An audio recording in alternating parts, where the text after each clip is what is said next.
ان میں سے ایک ہجرت حضرت صہیب رومی کی بھی تھی۔ حضرت صہیب بڑے مالدار ہو چکے تھے، آپ کو پتہ ان کے بچپن کا واقعہ۔ ان کو غلام بنایا گیا، چھوٹی عمر میں رومی زبان سیکھی، عبداللہ ابن جدعان نے ان کو آزاد کروایا۔ اب یہ مکہ کے کاروباری خاندان ایک کاروباری گھرانے سے تعلق رکھتے ہیں۔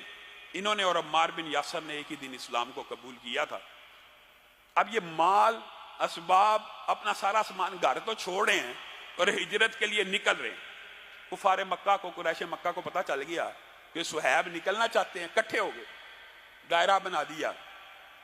صہیب نے کہا میرے ترکش میں 40 تیر ہیں، 40، اور تمہیں پتہ ہے میرا ایک تیر بھی نشانے سے خطا نہیں جاتا، ٹھیک ہے اگر لڑنا چاہتے ہو تو تم میں سے 40 بندے اپنے ذہنی طور پہ تیاری کر لو کہ مر گئے، اس طرح کی بات کریں۔